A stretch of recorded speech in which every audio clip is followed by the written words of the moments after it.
Hey everybody. Sorry we're a little bit late. I was just chatting with Beverly Jenkins, just having a laugh. Tonight's a really exciting night for me.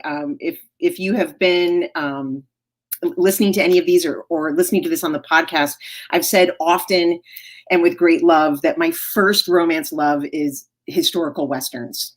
And I remember so clearly 1994. I'm from a very small town, and we had a Hallmark store that had like a spinning rack where you could pick up books, but they were only big.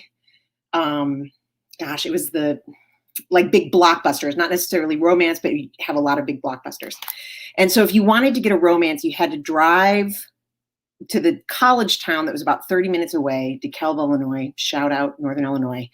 And they had an independent bookstore there. And I remember going, and I would go every week as much as I could. And I remember it was sitting on an end cap, Night Song, 1994, Beverly Jenkins' first book. And I picked it up. It was the first time I'd seen a black couple on a cover of a huge romance novel, that was big in that bookstore. And I've been a fan ever since. So tonight's really, really, really exciting. I'm so glad to see you're all here. I'm going to read the back cover copy because my mom likes that. And if you have questions, please ask them. I'm so sorry. My dog is barking. Hold on 1 second. Come on. Oh my gosh. She's one of those dogs that if you shut the door, she wants to come in. And if you open the door, anyway. It's a pleasure to see you all here. So I'm going to read the back cover copy of Wild Rain, and then we're going to bring Miss Bev on here. A reporter has come to Wyoming to do a story on doctors for his black newspaper back east. He thinks Colton Lee will be an interesting subject until he meets Colton's sister, Spring. She runs her own ranch, wears denim pants instead of dresses, and is the most fascinating woman he's ever met. But Spring, who has overcome a raucous and scandalous past, isn't looking for, nor does she want, love. As their attraction grows, will their differences come between them or unite them for an everlasting love? I think you probably know the answer to that. Let's get Bev up here. Hello, Beverly Jenkins. Hello there, Miss Molly. How are you? Oh, I'm great. And hello to everybody who's watching. Thanks for coming out and hanging out with us. No kidding. Tonight's going to be fun. I don't know how. I sent an email to Beverly saying, do you want to do this Proust Questionnaire? And you were like, yes. Hey. You might be a little bit tired of talking about yourself at this point. I really am. But, it's okay because sometimes an answer will surprise people who have, it's like, is she on again? So, it might be a question that somebody has missed in the last 27 years. Who knows? However long you've been doing this. Yeah. So I told the story about when I first saw your book and in my little place where I could get books. Do you remember the first novel that drew you to historical Westerns and to historical Western romance? It was more movies for me. Really? Yeah. Because, there was nothing in the marketplace that reflected me. I mean, representation didn't matter back then. No. But my grandfather was a big John Wayne fan. And we would go over, and they didn't live too far from us. Me and my sisters, I'm the oldest of 7. My sisters and I would, go over and spend the weekend with them. And one of the local independent channels, Channel 50 in Detroit on Friday night would show Morgus. And he'd show, all the scary movies, The Mummy and 50-Foot Woman and, It Came from Outer Space. But, my grandfather was like, he didn't care about watching any of that. He's like, you'll be here, staying late. You go watch John Wayne. You're watching what I'm watching. It's my TV. I don't care about you little young things. So I tell people I probably have seen every John Wayne movie that was ever made.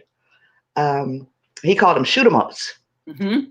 So I have done, I don't know, 3 or 4 or 5 shoot 'em ups because I love Westerns. And he would often say when watching some of the John Wayne movies that, this story really is about a black guy. Uh-huh. And back then, he's like, yeah, right. Okay, sure. But as I grew older and did the research, damn if he wasn't right, Yeah. So yes, I have a love for history and a love for Westerns. And, you know, nothing better than a heroine who can use a gun. No, She don't need nobody to save her. Just, you know, give her some she bullets. really doesn't. She really doesn't. And we'll Right. talk about Spring in a second. She's one of a kind. But so what made you choose Wyoming, like the Wyoming territory, for this particular series? You've got the Paradise. Yeah, this is the second book set in Paradise. You know, because a lot of times people associate African Americans just with the South. Mm-hmm. And if you look at the history, African Americans were everywhere in this country. And Ben, her grandfather, represents the Black Mountain Men.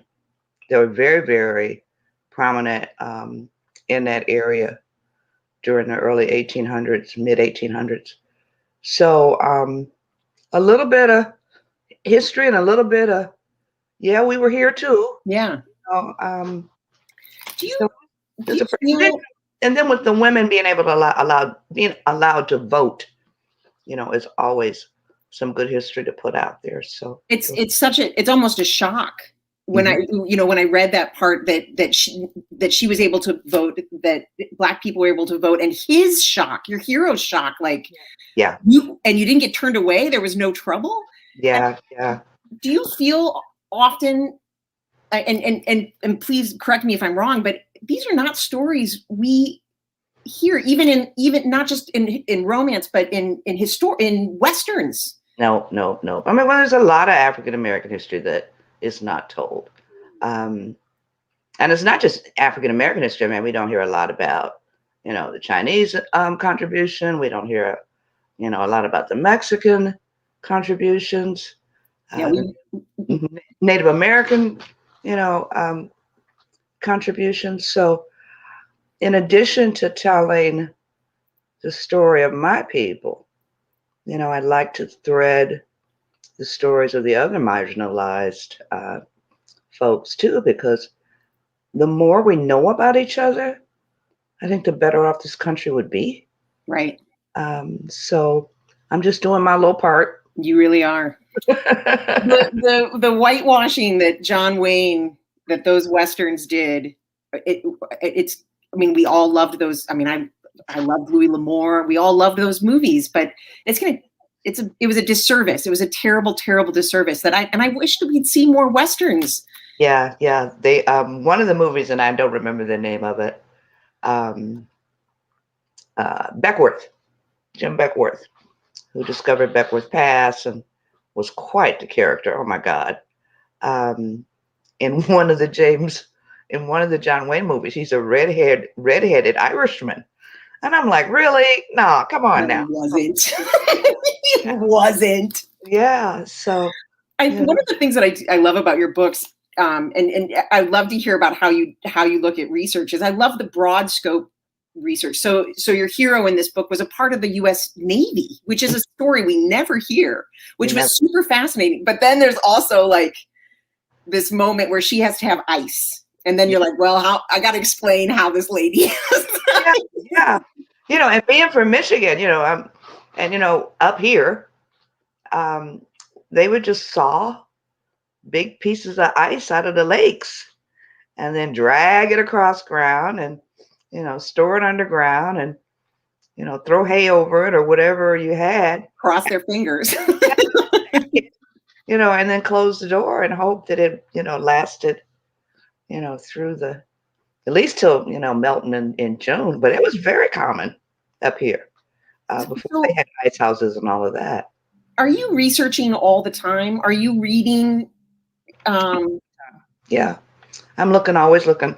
You know, I read a lot, and I read everything. And I was reading today about they've discovered some new core in the core of the earth, you know, so. And you're like, let me just write that down. Yeah. It's not going to help me, but, you know, it's in my head. So a lot of times I'll come across stuff that I'm like, And then a lot of times this comes like, you know, okay, this would go good if I was on Jeopardy. Right. I think I think romance writers in general make great Jeopardy players because we're so into the information. Might not be able to use it anywhere, but we have Lots of useless. lots of useless stuff out there. But it's always good to mesmerize somebody with. I've always felt that way too about romance readers. Like, Mhm. everybody, the world wants to pigeonhole writers and readers of romance. Right. And we just couldn't be, every romance reader that I've ever met is the most voracious reader I've ever met. And highly intelligent. Yeah. Highly intelligent. And reads across all kinds of things. Yeah. Yeah. So I love what we do. I love what we do, and I love what you do. I really do. And speaking of that, I'm in Toronto, and the statistic just came. Favorite places. Oh, really? Oh, we used to go. We used to come up for Carnival every year, and we'd come up in the winter so that my husband and my daughter, when she was little, could skate at City Hall. Oh, yeah. I skated at City Hall. Yeah. So it's only a 4-hour drive from Detroit.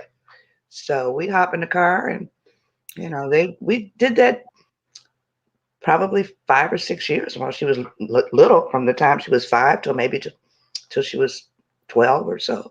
Yeah. Yeah. One of my favorite cities. It's a very good city. It's a very good city. But the statistic that just came out is that we are the most locked down city in the world. We've been 100 days of lockdown. So, which leads me to my next question, which is, I've been reading a lot of books over quarantine and reading for travel, reading for experience, reading for escape. And the thing about spring, your heroine, I was like reading for I just wanted to see, I just wanted to do stuff. And she just gets to do stuff all the time. I was like, feed the horses, shovel the walk, kind of solve a crime, hold a gun at a man, stand up for your lover. I was like, she just gets to do it all in this book. It does, and being, and how she got to that point, was a measure of what she had to go through. She didn't have anybody to stand up for her. She had to learn how to do all of this stuff on her own so that she could eat and she could have a place to stay and wouldn't be, living in the woods and shit, so, and we don't see in romance, women who make the choices that she made. And I think we do a disservice to a pretty good sized portion of our demographics. Yeah. Who don't want to have kids. Right. So, and I had the big Beverlyville, on my Facebook pages, the big Beverlyville book club meeting on this book last week for the first time. And a lot of the women were saying that, one of the women said she was holding her breath at the end to see whether spring would change her mind or not. And I told her, nah, I knew when I started it that she was not going to change. She said, and I felt so affirmed. She said, I felt so represented. So that's been a real shift, I feel like. I think there would have been a time where you would have perhaps felt pressure from readers or editors to put that, and she had a baby epilogue. Yeah. And that we're at a place where we can say, no, she wasn't going to do it. And some readers don't like it, and that's okay. Because I think everybody gets a HEA, no matter who they are. Love is love. And some people make a choice that, you don't get to choose. You don't get to judge someone else's choice. One of the women at the book club, and I try to make it a safe place so people can, express themselves without people jumping on them and all of that. And she said, Miss Bell, that's not why I read romance. I don't read romance for issues. I read romance because it's escape, and this book was not an escape for her. And that's okay. It's okay. I'm just glad that I create a space that's safe enough for you to say that. And every time we have a meeting, that's one of the things that I say is that, one, there's no right or wrong answers to the questions that I post. And number two, every opinion is respected. Yeah. Make me kick you out because they know I will. So, but I mean, and that's kind of a point of view from authors that we don't hear, like the self-awareness and understanding that we're writing books, that some books aren't going to be for everybody, and that's okay. Like was that a journey for you to get to that place, or have you felt sort of squeezed by that? No, you were like, no. No, spring just showed up and showed out. I knew when she was in Tempest, the book that comes before, because it's set in the same world that Tempest is set in. And everywhere I went, women were asking, well, Spring going to get a book? Spring going to get a book? Spring going to get a book? And a lot of times I won't do a secondary character if I don't know enough about their background or their backstory. But I knew enough about her that I wanted her to have a book. I was just as intrigued by her as the readers were. So giving her own book, I also learned, because I'm a pantser. So I also learned a lot more about her that I didn't know. And she was just badass. I mean, I absolutely loved her. I loved getting to know her. I loved writing her story. I loved, she's wrestling with a lot of things. Spring is a complicated, beautiful, she's like a Beverly Jenkins character times 20. Like you write competent, strong, independent women, and she is that, like, times 20. Yeah. You have this scene where where she asks about, her mom left. She's kind of raised by her grandfather, who's kind of a terrible dude. And she asks about her grandma. Yeah. It was like this real sweet moment of, not weakness, because she's not a weak woman, but like just vulnerability. And I just, zing for Spring.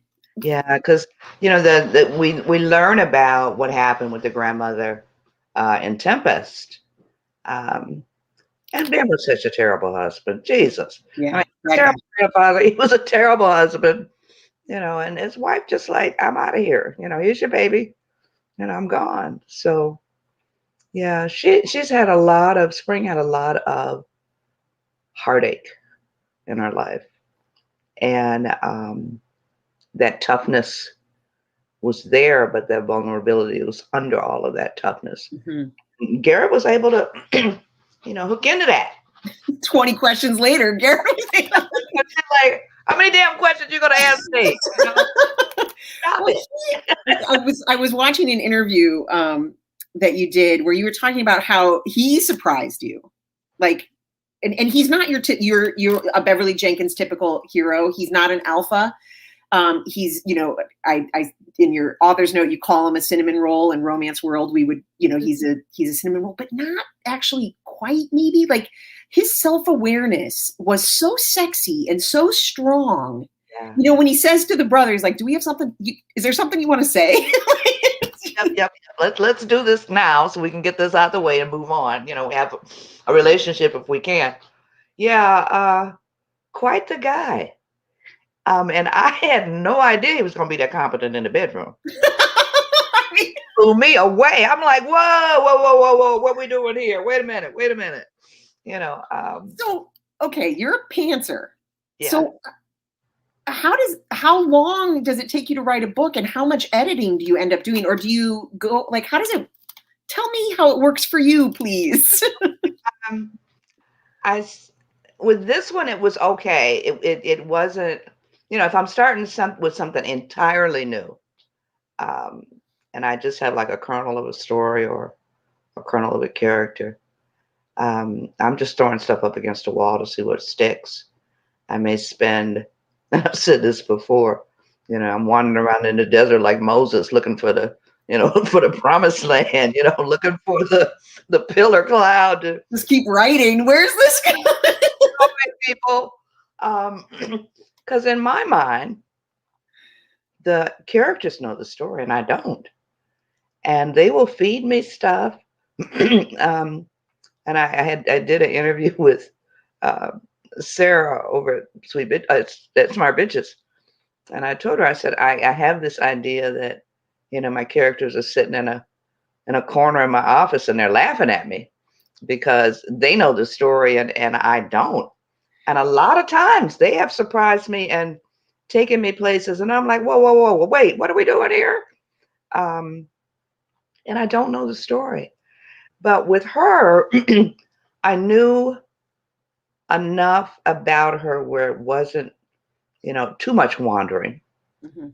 And I knew that I like to place my stories where Black people actually walked. And I like to have the characters wear the history so that I don't have to do a bunch of info dumping. Mhm. So I knew that I have always wanted to do the Black Navy guys from the Civil War. I've never had the opportunity, or a character just didn't fit, because I've done the United States Colored Troops, which is what they call the soldiers. I've done them a lot of times. Um, and then when Garrett showed up, I needed him. I needed a reason, number one, for him to go out there. So I was like, okay, well, we're going to do newspapers. I had done a really deep dive in Black newspapers with Kate and Topaz.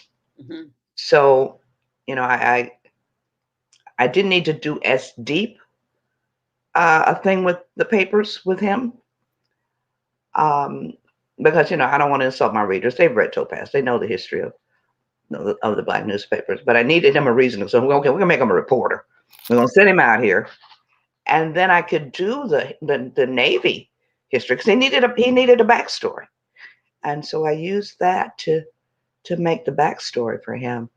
Um, I loved too how he came out west to Wyoming to interview Spring's brother, and he came with these like preconceived notions of what the Indians would be like, and yeah, and yeah, and and it took him a moment to go, they get my people, my story wrong. How the news, I mean, the papers back east, of yeah, course they would get their story wrong too. And I thought that's such an interesting story, or interesting sort of meta thing about who tells the story, like whose point of view are we looking through. And I that was a good, exciting realization. yeah, yeah. Because he had read, like you said, what the back east papers, they were savages, and when they were this and they were that, and then he get out there and it's like, oh wait, these people have a whole different idea about what's going on out here, and this is the truth because With it, yeah. they're living with it. So yeah, it's always interesting. It's always interesting when they're in the corner of your office Yeah. laughing at you. So not only do you write historical westerns, but you also write women's fiction. And Beverly, you'll have to excuse me, I haven't looked at those books in quite a while. Did they just get new covers? Uh, Those um, I don't know. I haven't looked. I mean, somebody mentioned something about that the other day. Where Well, I had time. when you get a chance, go look at your covers. They are The Blessing stunning. series? You talking about the Blessing series, or are you talking Yes. about? Okay. Wow, they're amazing.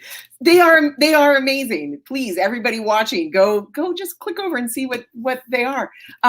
So are you, I mean, you're in like book 19 of the Blessing Yeah, series. I'm in book 11. Well, book 11 is the one that we had to pull because Mama was tired. Ran And out we of had to juice. pull 11. So instead of it coming out, because it's a Christmas book. So instead of it coming out this year, we moved it to 22. So that's book 11. That would So have been hard. That would yeah, have been a hard thing. yeah, So yeah. how does it, are you writing a historical romance and then Books a year.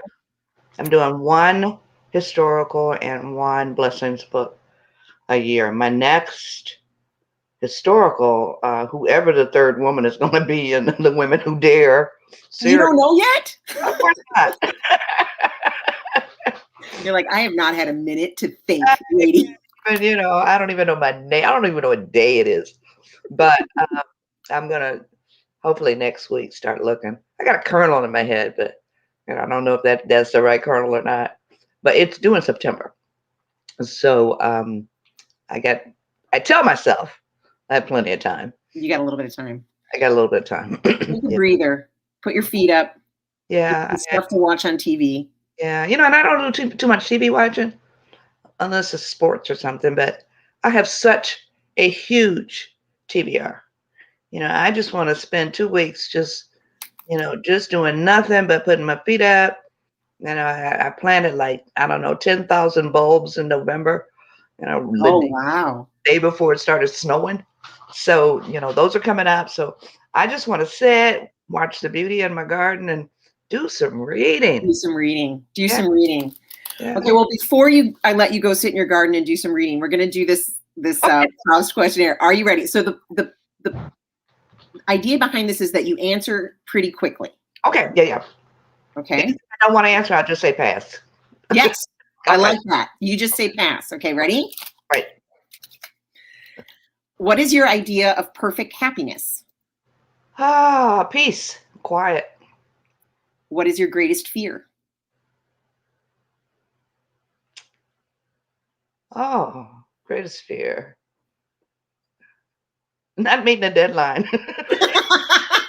Spoken like a true writer. Didn't meet a deadline. I'm going to change this one because we're keeping it positive. What is the trait you most admire in yourself? My honesty. What is a trait you most admire in others? Honesty. What And not late. I hate it when people are late. What living person do you most admire? Michelle Obama. Oh. What is your greatest extravagance? Probably my cars. Cars. What is your current state of mind? Good. I'm good. Current state of mind is easy. Good. Pretty good. Pretty good. Yeah. What do you consider the most overrated virtue? I don't really know what the virtues are. Patience, obedience. I don't even know. Skip. Okay, skip. Next. On what occasion do you lie? If it's really going to hurt somebody's feelings. What quality do you most like in a man? Support. And what quality do you most like in a woman? Friendship. What words or phrases do you most overuse? Awesome. What or who is the greatest love of your life? My husband, who's now in heaven playing golf. When and where were you happiest? Every birthday weekend, because my birthday is on the 15th of February and Valentine's Day is the day before. And he would call it Happy, Happy Everything Weekend. Oh, that's good. And we would go to Lake Michigan in the middle of the winter, check our coffee and get us a room and walk on the beach and just be us. And it was always wonderful. That's a good weekend. Yeah. Which talent would you most like to have? Carpentry. I would love to have been a carpenter. Yeah. I'm real good with my hands, but I would love to. I need bookcases. I need somebody to come in here and I want to be like Spring and be able to build them myself. Go ahead. What do you consider your greatest achievement? Still writing books after 27 years. It's no joke. Yeah. It is no joke. No. If you were to die and come back as a person or a thing, what would it be? I would come back as me. Do it all again. Do it all again. Because God didn't give you just one chance. It's like, okay, go back and do it again and do it better this time. Right. Oh. Where would you most like to live? Somewhere on the water in Michigan. What is your most treasured possession? I'm looking at my house, my artwork, my art. What is your favorite occupation? Writers. Being a writer. What do you value in your friends? Truth. Because they don't let me be diva. They be like, bitch, sit down. Who is your hero of fiction? Who's my hero of fiction? Kate Daniels. Heroin fiction. Yeah. Kate's been through some stuff. No kidding. Yeah. What are your favorite names? Favorite names? Probably Fontaine. I've used that damn name, and everybody's like, Miss Bev, you use that name again. I'm like, oh, I know. Yeah, I need to rehab. It's so good, though. It's so good. I don't know why I keep calling people Fontaine. And the last question, what is your greatest regret? That I started smoking. Oh. And I'm still smoking. Not a good. Do not do this at home, children. Do not do this at home. Yeah. That's my greatest regret. Miss Bev, yeah. Thank you so much for spending the time. I know that you're a tired, hardworking writer, and I appreciate you coming to chat. Well, have me back again, I hope. Any day. Okay. Every day. To everybody out there, stay safe, wear a mask, read a book. Wash your hands. Wash your hands. Wash your hands, get vaccinated. Yes. Yes. Thank you. Thank you for everybody. Thanks. Good night, everybody.